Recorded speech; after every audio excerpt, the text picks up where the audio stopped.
UP के CM Yogi Adityanath ने त्योहार के उत्सव में खलल डालने वालों को सख्त चेतावनी दी है। योगी ने कहा कि त्योहार शांतिपूर्ण और सौहार्दपूर्ण तरीके से मनाया जाना चाहिए। अगर किसी ने भी इसमें व्यवधान पैदा किया तो जेल की सलाखें उसका इंतजार कर रहे हैं। उत्साह और उमंग के त्योहार में किसी ने रंग में भंग डालने का काम किया, किसी ने व्यवधान डालने का काम किया तो जेल की सलाखें उसका इंतजार कर रही होंगी।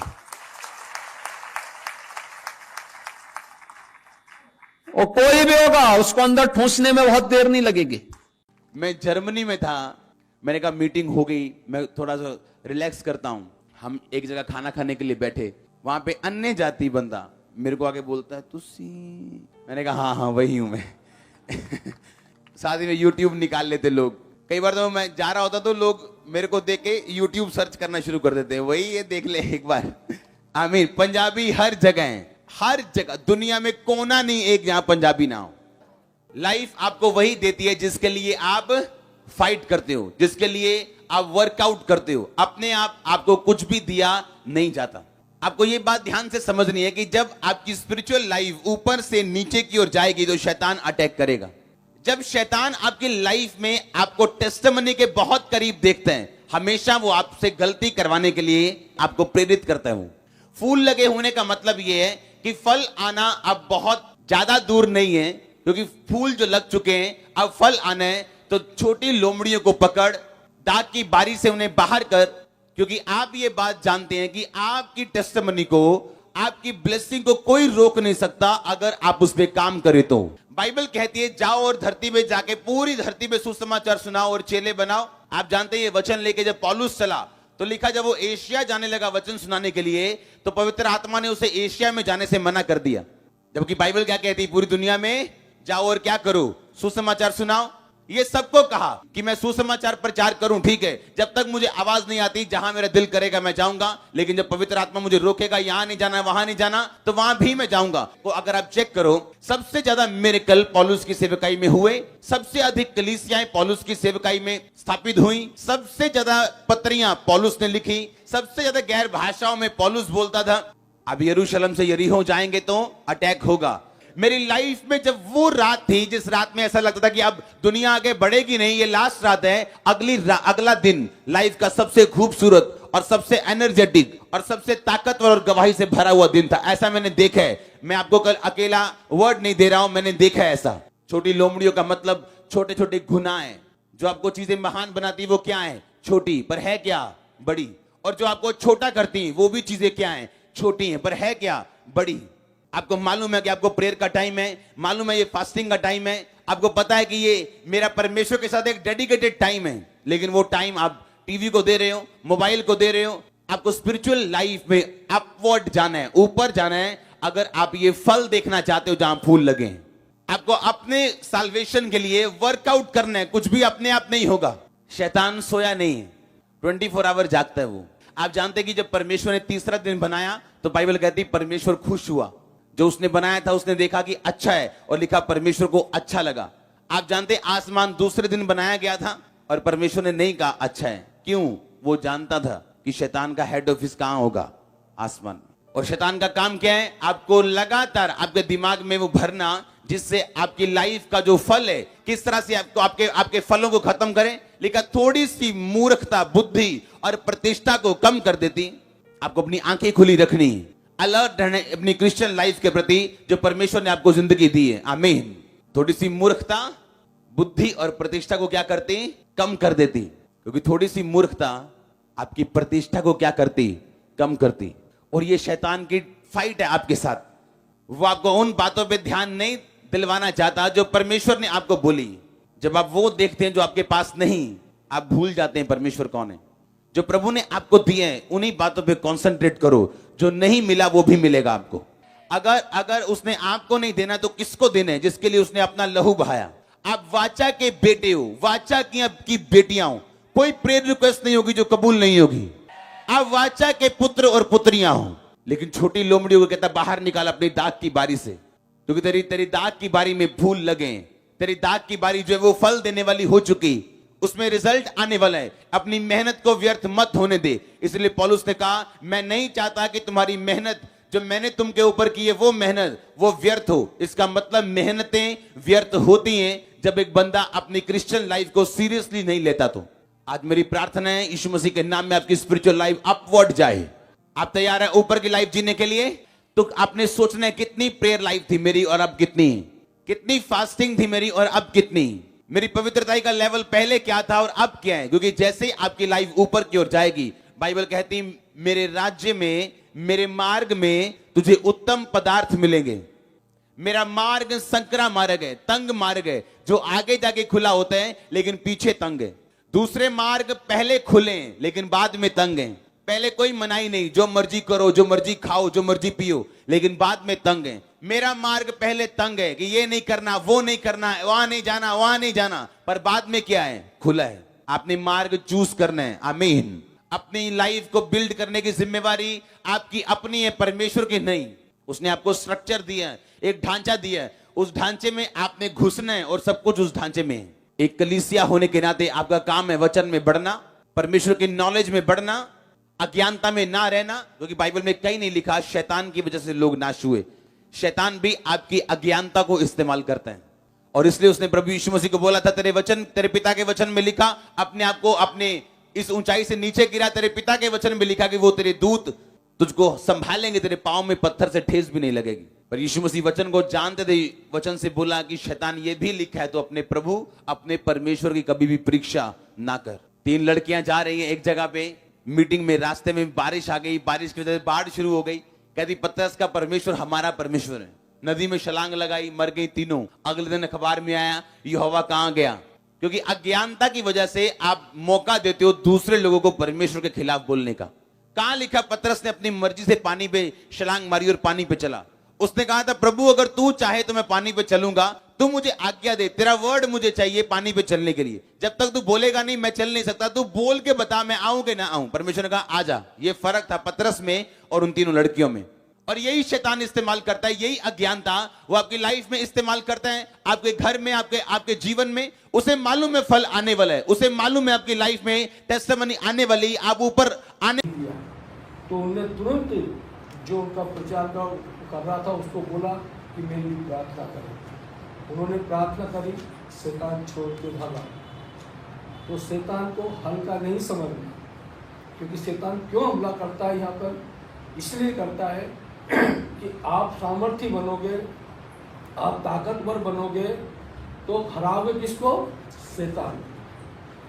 उसके हराना है आपको। हमारी लड़ाई उस दुष्ट शैतान से है और किसी से लड़ाई नहीं है हमारी। और जब हम इस मंच पे बैठ के जो प्रार्थना करते हैं, जो परमेश्वर को करते हैं, तो जब आप जो यहाँ से जो प्रार्थना होती है, जो वचन होते हैं, तो आपका फर्ज होता है कि उस वचनों को बड़े मन से सुनना। क्योंकि आप ऐसे नहीं आए यहाँ चले जाओगे। भजन, स्तुति, वचन, प्रार्थना, निवेदन सब परमेश्वर के लिए महिमा देने के लिए ही करते हैं। पर अगर गीत गाएंगे तो परमेश्वर को महिमा देंगे। वचन जो पादरी बोलेगा, जो भाई बोलेगा, वो परमेश्वर को महिमा देगा। जो प्रार्थना करेगा वो परमेश्वर को महिमा देगा। जो गवाही देगा वो परमेश्वर को महिमा देगा। अभी गवाहियाँ सुनी आपने, हम सब करने वाला एक ही परमेश्वर है, वो हमारा जिंदा परमेश्वर है।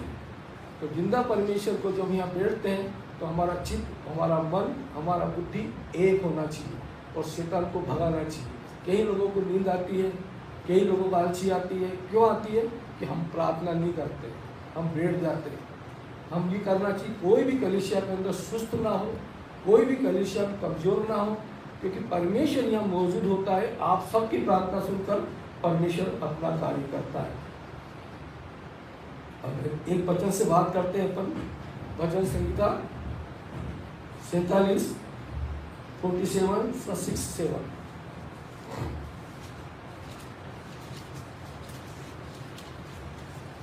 परमेश्वर का भजन गाओ, भजन गाओ, हमारे महाराजा का भजन गाओ, क्योंकि परमेश्वर सारी पृथ्वी का महाराजा है। समझ बूझकर बुद्धि से भजन गाओ। बस वो 2 बार बोला भजन गाओ, भजन गाओ, हमारे महाराजा का भजन गाओ। लेकिन कैसे गाओ? सबूत बूझ के। जब भजन वाला यहाँ भजन गाता है तो ये जो स्टेज है यहाँ पर कोई अगर अपनी महिमा करे तो वो गलत करता है। यहाँ जो भजनकार भजन गाते हैं वो मुगध होकर भजन गाते हैं, सूझबूझ से गाते हैं, ताकि जब वो भजन गाता है तो जो हमारे कानों में भजन जाता है वो भी एक तरह की प्रार्थना, एक तरह की स्तुति है। क्योंकि भजन का जो शब्द होता है हमारे कानों में जाने के बाद में हमें बहुत कुछ राहत देता है। कहते हैं कि भजन गाया तो मैं रो दिया। भजन गाने के बाद पवित्र आत्मा का अभिषेक होता है, पवित्र आत्मा उतरता है। अगर आप भजन ध्यान से नहीं सुनोगे, इसलिए परमेश्वर ने यह भी कहा है कि भजन गाने वाला सूझबूझ के साथ उस भजन को गाए। वो ये नहीं सोच के गाए कि मेरे को लोग देखें, ये सोच के गाए कि परमेश्वर यीशु वहाँ उपस्थित है, उसके दूत उपस्थित है, वो खुश और आनंद में हो। अब वचन देखें अपन अय्यूब 12:11। जैसे जीभ से भोजन चला जाता है, क्या वैसे ही कान से वचन नहीं पढ़ते जाते? अब सुनो, हम जब भोजन करते हैं तो हम तुरंत हो जाते हैं कि भोजन में मेरा पेट तुरंत हो गया। तो बोलते क्या वचन कानों से नहीं सुना जा सकते? जो परमेश्वर ने जो किया है, जो वचन सुनाए जाते हैं, क्या आप कानों से क्यों नहीं सुन सकते? उसको क्यों नहीं भोजन दे सकते हैं? ये बात कौन बोल रहा है? अय्यूब। क्यों बोल रहा है? कि वचन को कान से सुनकर हमारी अंदर जाता है, बुद्धि में जाता है, बुद्धि विकास होती है, और विकास होने से बुद्धि आती है और समझ आती है। इसलिए वचन को बराबर ध्यान से सुनना अपने को चाहिए। और वहाँ लिखा है परखना। जो वचन यहाँ से सुनाए जा रहे हैं वो व्यक्ति परमेश्वर के बारे में बोल रहा नहीं बोल रहा, वो व्यक्ति दूसरे के बारे में बता तो नहीं रहा है, वो व्यक्ति अपनी तो महिमा नहीं कर रहा है। परखना आपका काम है, क्योंकि आपको परखने के लिए खड़ा किया है कि परमेश्वर को वचन को बांटने वाला कितना ईमानदार है, परमेश्वर को वचन को बांटने वाला कितना बुद्धि में रहकर वचन बांट रहा है, कितना बांट रहा। तो आप उसे समझेंगे, लेकिन समझेंगे कब? जब उस बाइबल को आप खोल कर घर पढ़ते हो। अगर बाइबल को खोल के आप नहीं पढ़ते हो या यहाँ पर वचन को नहीं समझते हो तो फिर वो आपके लिए काला भेष बराबर है। पास्टर बोले या कोई भी बोले, आपको सिर्फ हाँ भरना पड़ेगा। क्योंकि यहाँ पर खड़ा रहने वाला चाहे वो 10 साल का हो चाहे 100 साल का हो, जो भी खड़ा था आप उसकी बात को मानते हो। वो बोलता है हाथ खड़ा करो पुरुषे, तो आप हाथ खड़े करते हो। वो बोलता है कि ये बात बोलो तो आप खड़े करते हो, क्योंकि उसकी आज्ञा मानते हो। क्योंकि इसलिए मानते हो क्योंकि परमेश्वर का दूत होकर इस सच्चाई मंच पे खड़ा है, तो वो जो भी बात बोलते हैं अपन मानते हैं। इसलिए वचन को भी जिस प्रकार पेट खाकर रोटी खाकर तृप्त होते हैं, ऐसे ही वचनों को सुनकर भी तृप्त करो। वो हमारे अंदर कई चीज़ें को मिटा देता है, यही मिटा। अगर आप ध्यान करेंगे, आप विश्वास करेंगे, आप उस पर रमन करेंगे। जब लाजर को जिंदा करा था यीशु मसीह ने, 4 दिन के मरे को लाजर को कितने सेकंड लगे थे? ज़्यादा से ज़्यादा 30 सेकंड लगा होगा। यह पिता मेरी सुनता रूप लाजर बाहर आ। इतने बाद में उस लाजर की जो 4 दिन से हड्डियाँ सब गायब हो गई होगी, कीड़े पड़ गए होंगे, सब कुछ हो गया था, लेकिन उनकी आवाज़ सुनकर वो हड्डियाँ कैसे बन गई, किस प्रकार लाजर खड़ा हो गया और बाहर निकल आया। तो आप उस महान परमेश्वर को जिसने आकाश पृथ्वी बनाया, आप धन्य हो। क्योंकि लोग भटक रहे हैं, ज्ञान शांति के लिए भटक रहे हैं, लेकिन आपके पास यहाँ बैठे बैठे उस परमेश्वर के वचन को सुनने के लिए, सामर्थ बनाने के लिए कई योद्धाओं को परमेश्वर खड़ा करता है। तो वो उसको आवाज़ दिए। जब आपके अंदर भी जब हम प्रार्थना करते हैं कि इसका ऐसा हो जाए यीशु के नाम से, तो वहाँ पर भी आपकी वाणी के अंदर, हमारी वाणी में ताकत आती है। जब प्रार्थना करते हैं इसके पेट में ये है तो ऐसा हो जाए, उसी टाइम होता क्यों होता है? हमारी वाणी शुद्ध हो जाती है। हमारी वाणी को अगर शुद्ध नहीं होगा, यीशु मसीह ने कोई बड़ी बात नहीं की, प्रभु तो मेरी शुद्धता है, तो हमारी वाणी को हम शुद्ध करें। और शुद्ध होगी वचन सुनने से, शुद्ध होगी कि परखने वाली बात सुनकर घर जाकर सोचो कि इस व्यक्ति ने, इस पास्टर ने इस वचन को क्या बोला, कोई गलत तो नहीं बोल रहा। ये परखना बहुत जरूरी है, परखना बहुत जरूरी है। क्योंकि इस सच्चाई मंच पर जिसने भी अपनी महिमा करी तो उसको जीवन नष्ट होना पड़ेगा। क्योंकि परमेश्वर कहता है कि पवित्र आत्मा की कभी भी वो निंदा नहीं सुन सकता है। इसलिए हमारी सच्ची लड़ाई तो ये है, उस दुष्ट शैतान को हराना है। हमारे घर के अंदर अशांति फैला देता है तो हम बोलते हैं ये क्या हो गया, लेकिन उधर नजर नहीं जाती है हमारी। तो उस शैतान ने हमारे घर के अंदर अशांति फैलाई, उसको हमें मारना है। हम बार बार इधर भगते हैं उधर भगते हैं, लेकिन उस शैतान को हराने की बात नहीं करते, जबकि आपके पास हथियार पड़ा हुआ है। बाइबल को बार बार मेरे मुख से निकलता है, बाइबल को उठाना बहुत कठिन है, लेकिन बाइबल को पढ़ना बहुत सरल है। जब बाइबल उड़ जाएगी तो शैतान भी भागेगा, लेकिन आपको ही करना पड़ेगा कि मेरे घर में अशांति क्यों हो रही है। ये बड़ी फैमिली के अंदर ये बातें होती, लेकिन क्या करें, एक आदमी क्या कर सकता है। फैमिली सामूहिक होकर परमात्मा को जानेगी तो वह परमेश्वर उसकी शांति करेगा। परमेश्वर ने ये सुंदर जीवन दिया हमको, इस जीवन को नष्ट करने के लिए नहीं दिया है।